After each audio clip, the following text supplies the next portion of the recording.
Come closer and listen to this tale from the ocean of Rumi's wisdom. A merchant, a journey to India, and a parrot longing for freedom. This is no ordinary bird, but the soul itself, caged in flesh.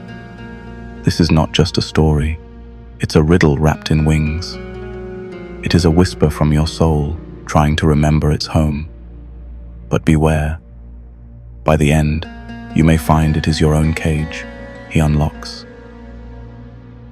The story about the merchant, to whom his caged parrot gave a message for the parrots of India when he was due to go there for trade.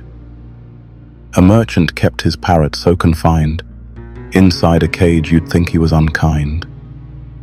But when he planned to make a trip for trade, to India, where the finest goods were made, to all his servants he went down to say, "What shall I buy for you while I'm away?"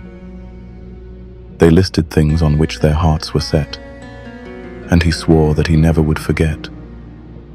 He asked the parrot, "What would you prefer that I should bring for you from India?"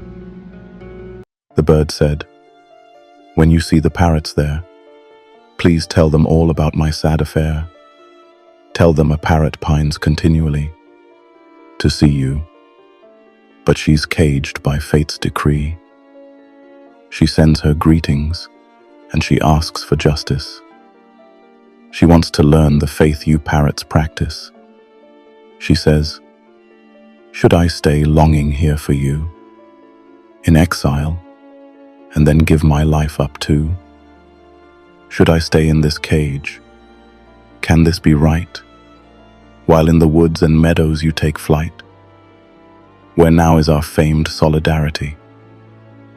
While I'm in jail, the rest of you are free.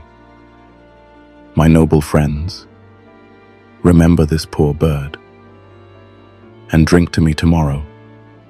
Spread the word. If friends remember one, then one is blessed. Majnun's love for his Layla, though, was best. In fine surroundings you recline and think, while I just have my blood left now to drink. So down a glass for my sake, friends. If you don't want to try to make amends, remembering one who's fallen in the dust, you'll pour the dregs upon the ground, I trust. What happened to the oath that we all swore? Don't promises you make count anymore? Have I deserved my fate for some offense? If you hurt sinners, what's the difference? Good fortune can't match torture that's from you. Your wrath is dearer than my own life too. This is your fire. How great must be your light. The funeral's now, the party starts tonight. Because of sweetness in your wrathfulness, none know the full depth of your tenderness. I moan, but fear that he might answer me by kindly softening his tyranny. I'm smitten by his wrath and kindness too. My love for opposites amazes you. If I escape these thorns now for a rose, a nightingale's lament I will compose. Strange nightingale whose mouth is open wide, to fit both thorns and roses now inside. That's no bird, but a fiery dragon there. Love's made all seem to him so sweet and fair. He loves the whole, which is here and above. He loves himself thus, and seeks his own love. Description of the wings of the birds, of divine intelligences. The parrot's tale now seems appropriate. With bird-like souls find one, who's intimate, one like a weak, obedient bird outside, with Solomon and armies deep inside, when he should wail without complaint or praise. An uproar sets the seven spheres ablaze. Each breath for him, God's messages appear. He cries, "O Lord." God says, "I'm always here." Each moment privately to God he's led. 100 crowns God places on his head. His form's from earth, his soul is from no place, beyond the dreams that travelers can chase. not somewhere, which the mind can comprehend, from where a telling clue might once descend. By him the world and no place are controlled, like those four rivers, ruled by heaven's fold. Cut short the explanation, turn around. God knows what's best. Don't make another sound. Let's now resume what started earlier, about the bird, the merchant, and India. The merchant then said yes to her request, to give her message there, at her behest. The merchant sees the parrots of India in the countryside and delivers the message for that parrot. He entered India, traveled deep inside, then saw some parrots in the countryside. He drew his steed back, shouted to the birds. To keep his promise, he passed on her words. One of the birds shook violently, then dropped. She fell just like a corpse. Her breathing stopped. He then repented that he'd brought the news. I've killed this creature. What is left to lose? Was she one of my parrot's relatives? The same soul, which in separate bodies lives? Why did I tell them, when she's out of reach? I've burnt the poor thing's heart with my crude speech. The tongue and stone on iron are the same. What leaps out from your tongue's tip is a flame. Don't strike the stone on iron, for you'll roast, for telling stories, or just for a boast. We're in a field of cotton, in the dark. So don't you carelessly create a spark. In darkness, tyrants choose to shut their eyes, and with their words, allow the flames to rise. A world can be destroyed by what is said, and foxes turn to lions, thus instead. Spirits like Christ's breath give new life to you, first as a wound, then as a plaster too. If spirits were unveiled, it would be known. Their speech is just like the Messiah's own. If you want something sweet to say, hold on. Don't grab them greedily before they're gone. Through self-restraint, the clever men reach higher. Sweets are what simple children all desire. You can ascend to God with self-control. Choose sweets, and you'll sink farther from the goal. The merchant relates to his parrot what he saw of the parrots in India. The merchant, on completing all his trade, returned home. Not prepared to be delayed, he brought a present back for every servant, and to the servant girls souvenirs he gave. The parrot asked, "Where's what I chose instead? Please tell me what you saw and what was said." He said, "No, for all that I now repent. With biting fingernails, my hours are spent. Why did I say it? It was premature. Through ignorance, or is my judgment poor? Master, what's this repentance for?" she said. "What's brought this rage and grief inside your head?"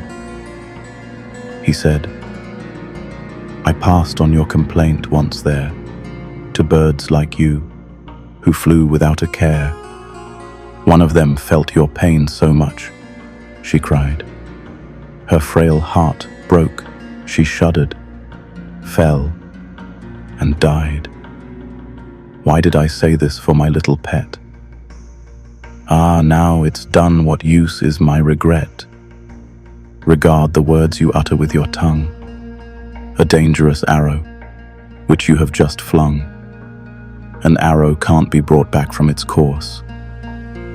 We have to block the torrent at its source. Floods can submerge the world each time they rise. If they destroy the world, that's no surprise. Actions bring forth effects beyond our goal, unseen effects beyond our own control. The Lord created them, Let this be clear, though they're attributed to us down here. From all the hearts which heard that harmful word, he wipes it out, unseen now and unheard. Dear gentlemen, if you need proof it's true, a verse we cause you to forget should do. They caused you to forget. Don't be upset. Observe their power to make you forget. Then they made you forget. Now they remind. And thus they rule the hearts of all mankind. When you are blinded with forgetfulness, you're impotent. Your skills could not count less. Though you thought them a joke, they have God's might. As far as they made you forget, recite. Its explanation I am forced to hide by barriers put up by those inside, since all forgetfulness and memory depend on him. He'll answer every plea, thousands of good and evil things each night. He empties from men's hearts and out of sight. By day he pours them in their hearts once more, refilling shells with pearls they used to store. Knowledge of things we used to utilize, God's guidance helps our souls to recognize. Your skills and talents all return to you, to let you keep on doing what you do. Just as they do when from your sleep you wake, back to the rightful owner, no mistake. Returning from that place that can't be seen, where good and evil thoughts had also been. Like carrier pigeons which have been abroad, they bring back to their home a wondrous hoard. The parrot hears about the actions of those other parrots, and then dies in her cage, so the owner laments for her. About the other birds when she was told, his parrot trembled, fell, was knocked out cold. On seeing her fall like the one before, the merchant leapt, his cap fell on the floor. When he saw her look like she'd nearly died, he tore his jacket open and then cried, "Oh, darling parrot, sweeter than a kiss. What's happened to you? Why are you like this? My sweet-voiced bird, please say it's not the end." Alas, my confidant and closest friend, my parrot had a singing voice so fine and smelt like basil. She was my soul's wine. If Solomon had had a bird so rare, he'd have forgotten all the rest, I swear. Alas, this bird for whom I didn't pay, which led me then to easily turn away. O tongue, you hurt so many everywhere. Since you keep talking, what can I declare? O tongue, you're like both fire and stacks of hay. How long will you set them alight this way? The soul mourns secretly because of you, although it does the things you tell it to. But you are treasure too, which will endure, as well as pain for which there is no cure. Just like the hunter's whistle you deceive, but then console the trapped birds when they grieve. How long will you keep offering sanctuary, you who, in hatred, draw your bow at me? You've made my bird fly off due to distrust. Stop acting like you're born to be unjust. Please answer me, or let me have redress, or give me reasons to feel happiness. Alas, that light which burnt the dark away. Alas, the dawn that brightened every day. Alas, that bird which flew so beautifully, from one end to the other deep in me. Until the end, heart, sing my lovesick grief.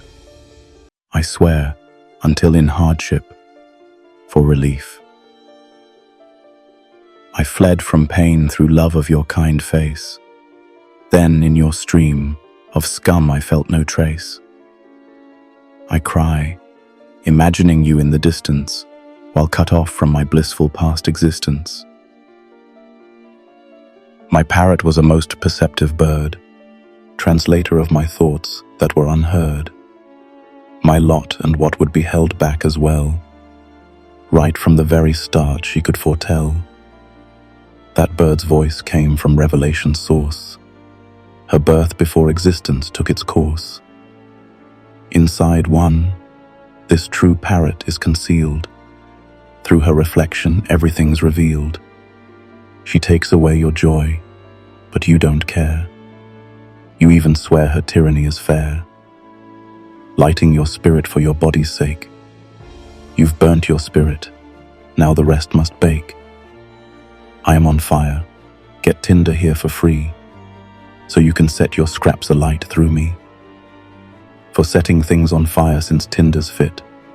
Come, take this tinder which is easily lit. It's such a shame that ravishing full moon was clouded over by the fog so soon. How can I speak now that my heart's ablaze? My exile's lion's hungry, in a daze. When sober violent, and when drunk he's mad. Picture him after all the wine he's had. The drunken lion is beyond all words. Too big for pastures, which can hold vast herds. I think of rhymes, but the beloved says, just for my face, reserve your constant gaze. Sit comfortably, my rhyme enthusiast. To me you rhyme with fortune that will last. Words aren't for lovers to reflect upon. What then are words? Around vines, they're a thorn, word, sound, and speech. I strike relentlessly, so I can talk to you without these three. The word I kept from Adam all these years, my secret, I'll now whisper in your ears. What I would not tell Abraham I'll tell, and things that Gabriel doesn't know as well. The words that the Messiah couldn't say, even without Ma, here God won't convey. What's Ma? It can affirm, and it negates. I'm not affirmed, for love annihilates. I found a person in a nobody, an individual and non-entity. The hunter changes to the bird's own prey, to make them his own victim in this way. The lovesick seek their sweethearts with their soul. Their sweethearts are their prey. This is their role. Regard each lover as beloved too, since it depends on just your point of view. For if the thirsty search for water then, that means the water's seeking thirsty men. Since he's in love, keep quiet, there's no harm. And if he grabs your ear, let him, stay calm. No, damn the rising flood, don't let it loose, to shame us all with damaging abuse. If there's destruction now, why should I care? The ruins hide a royal treasure there. Those drowned in God want more. They want it all, just like the tide.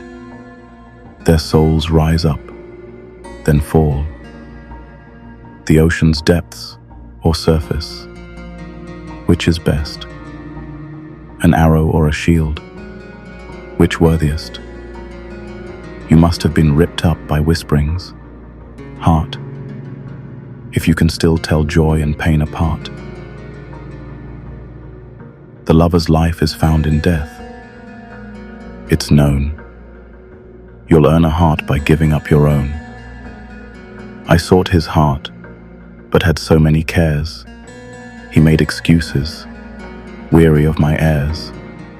I claimed, my soul is drowned in you, you know. He said, stop chanting spells at me, just go. I know well what you tried then to insist. When you saw the beloved duelist, you've held him in such low regard, you fool, because you bought him cheaply. Heed the rule. If you've bought cheaply, cheaply you'll resell. A child will swap a pearl for bread. Heed well.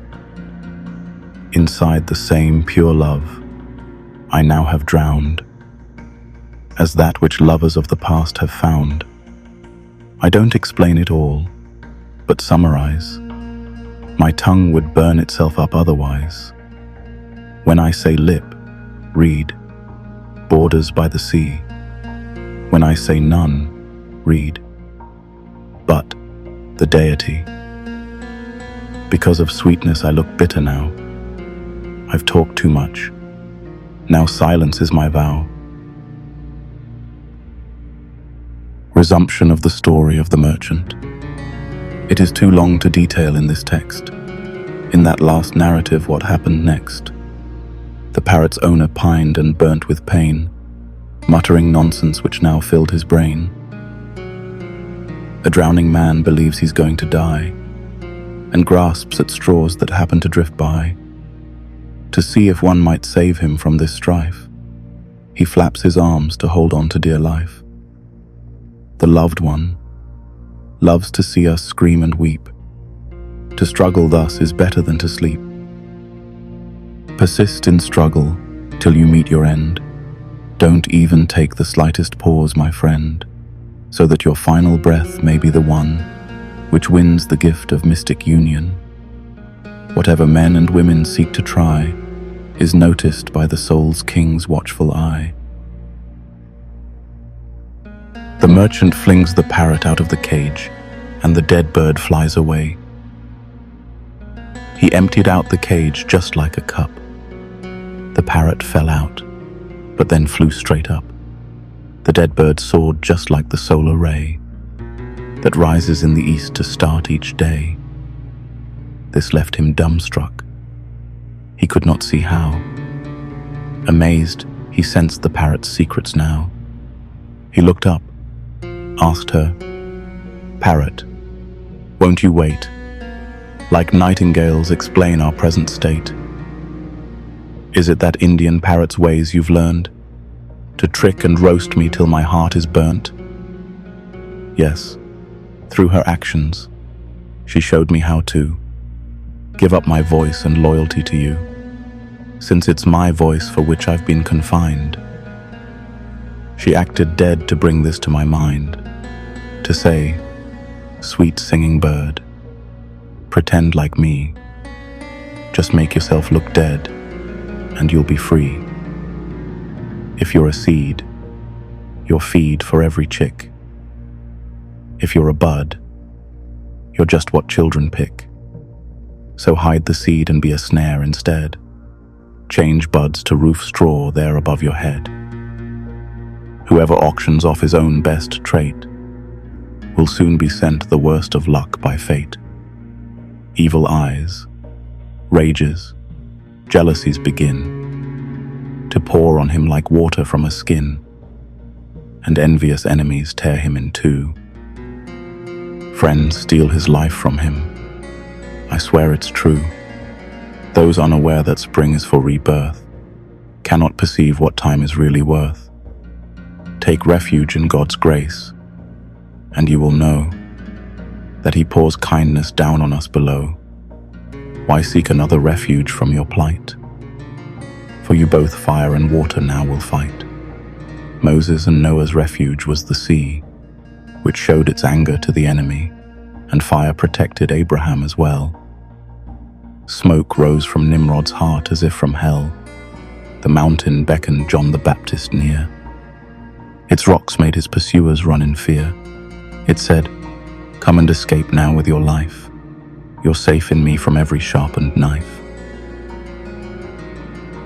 The parrot says farewell to the merchant and flies away. The parrot gave him words to contemplate, then said, "Farewell, we now must separate."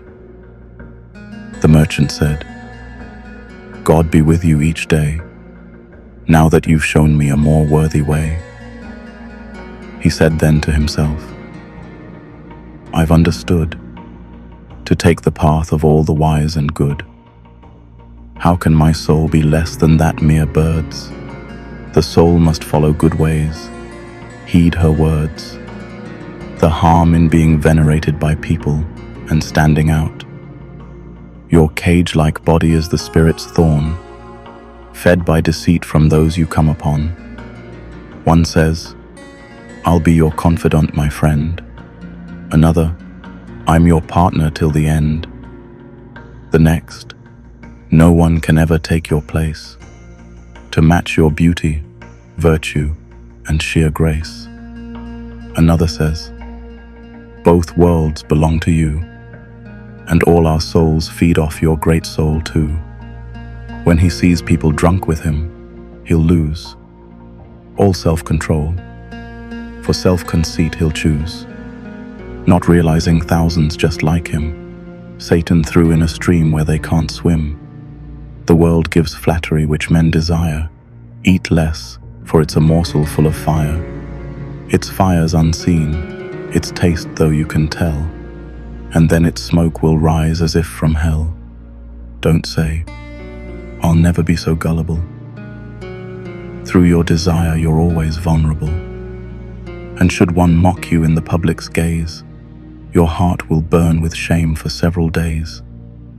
Still its effect will linger inside you. The same applies when you hear praises too, and this effect will slowly take its course, to be your arrogance and error's source. To praises faults, like sweets, we all stay blind.